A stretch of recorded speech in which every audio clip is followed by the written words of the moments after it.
وہ ایک عالم دین بننے کی طرف تھا، یہ فوجی بننا نہیں چاہتے تھے۔ لیکن جب یہ اپنے مدرسے میں پڑھنے کے لیے جاتے ہیں، اس وقت ایک کتاب پڑھائی جاتی تھی جس کتاب میں ایک ممبر کا ذکر کیا جاتا تھا، اور اس ممبر کی یہ کہانی تھی کہ وہ ممبر جو ہے اس ممبر کو ایک لکڑہارے نے، ایک لکڑی کا کام کرنے والے نے بنایا تھا، اور اس کو تقریباً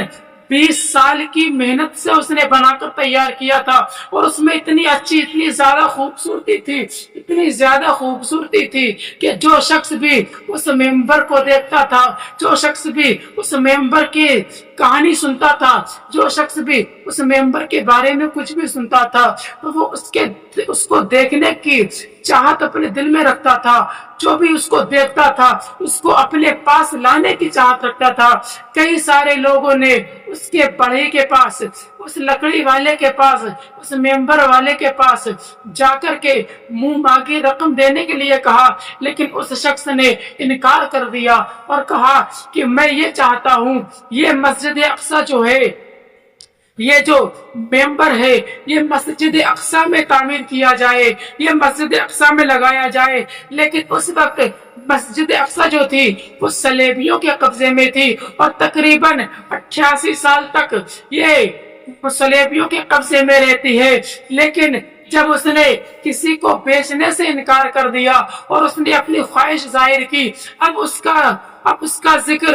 اس کی خوبصورتی کے بارے میں اس وقت کی کتابوں میں لکھا جانے لگا۔ جس طرح سے ہمارے دور میں تاج محل کی خوبصورتی کے بارے میں ہم نے پڑھا ہے اور ہم نے جانا ہے کہ تاج محل کتنا خوبصورت ہے۔ جو شخص بھی تاج محل کو دیکھتا ہے اس کو ایک الگ ہی نظر سے دکھتا ہے۔ جو شخص بھی تاج محل کے بارے میں کوئی کہانی بتاتا ہے تو وہ شخص اس تاج محل کی کچھ الگ ہی کہانی بتاتا ہے۔ اسی طرح سے وہ ممبر بھی تھا، جو شخص بھی اس کو دیکھتا تھا تو ایک الگ ہی نظر سے دیکھتا تھا۔ جو شخص بھی اس کو سنتا تھا تو سننے کے بعد اس کے دل میں ایک ہی چاہت رہتی تھی کہ کاش میں بھی اس ممبر کو دیکھ کر کے آؤں۔ اب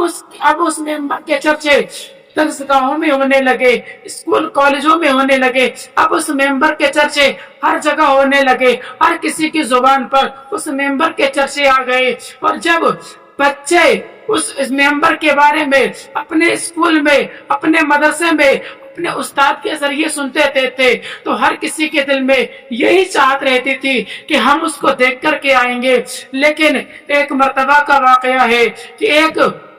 استاد اپنے بچوں کو اس ممبر کے بارے میں بتا رہے تھے۔ جب استاد صاحب نے اس کی خوبصورتی بڑھا چڑھا کر کے بتائی تو تمام کے تمام بچے جو تھے وہ اپنی اپنی زبان میں کہنے لگے کہ اے استاد محترم، ہم اس ممبر کو دیکھنا چاہتے ہیں، ہم اس ممبر کو دیکھنا چاہتے ہیں۔ تب اس وقت ایک 10 سال کے شگے لڑکے نے کھڑے ہو کر کے کہا تھا کہ اے استاد محترم، میں اس ممبر کو دیکھنا نہیں چاہتا، بلکہ میں اس ممبر بنانے والے کی خواہش کو پورا کرنا چاہتا ہوں۔ جب اس نے اس کہانی کو پڑھا، اس کہانی کو سنا اور اپنے استاد سے یہ بات کہی، پھر وہ اپنے چچا اور اپنے والد محترم کے ساتھ جنگی تربیت کی طرف کو نکل جاتا ہے، اور پھر وہ ایک سپاہی بن کر نور الدین زنگی کے لشکر میں شامل ہو جاتا ہے، اور پھر کچھ ہی سمے کے بعد وہ ایک اچھا سپاہی بن جاتا ہے۔ نور الدین زنگی اس کو ایک سپہ سالار بنا لیتے ہیں۔ کچھ سمے کے بعد نور الدین زنگی کا جو اعتماد تھا وہ جیت لیتا ہے۔ جب وہ لڑکا نور الدین زنگی کا قرب حاصل کر کے اس کی گدی پر بیٹھتا ہے، دنیا اس لڑکے کو صلاح الدین ایوبی کے نام سے جانتی اور پہچانتی ہے۔ تاریخ میں اس کا ذکر صلاح الدین ایوبی کے نام سے کیا جاتا ہے۔ جب صلاح الدین ایوبی نے اپنے 10,000 سپاہیوں کے ساتھ بیت المقدس پر حملہ کیا اور ایک ہی بار میں بیت المقدس کو عیسائیوں کے قبضے سے آزاد کرا کے مسلمانوں کی ملکیت میں لا کر کھڑا کر دیا۔ اور اس کے بعد صلاح الدین ایوبی نے جب عیسائیوں کو گرفتار کیا، اس وقت ایک بادشاہ کا لڑکا بھی گرفتار ہوا۔ جب اس بادشاہ کے لڑکے نے صلاح الدین ایوبی کو دیکھا تو پھر اس نے صلاح الدین ایوبی سے ایک تاریخی جملہ کہا، اور جس کا اثر آج کے مسلمانوں کی قوم میں دیکھنے کو بہت زیادہ ملتا ہے۔ کس طرح سے اس کا اثر اس دور کے عیسائیوں نے اپنی طرز عمل میں لایا، اور کس طرح سے اس کے اس جملے پر عیسائیوں نے کام کیا، اور کس طرح سے عیسائیوں نے آنے والی امت مسلمہ کو برباد کر کے رکھ دیا۔ کس طرح سے آنے والی امت مسلمہ اس عیسائی جو شہزادہ تھا اس کی جملے کا شکار بنتی ہے۔ جب اس نے صلاح الدین ایوبی کو دیکھا، اس وقت اس نے صلاح الدین ایوبی سے کہا تھا، اے صلاح الدین، تمہارے بعد ہم تمہاری نسل میں ایسی مائیں نہیں رکھیں گے، یعنی امت مسلمہ میں، مسلمانوں میں ہم تمہارے بعد ایسی ماؤں کو پیدا نہیں ہونے دیں گے جن سے دوبارہ صلاح الدین ایوبی پیدا ہو سکے۔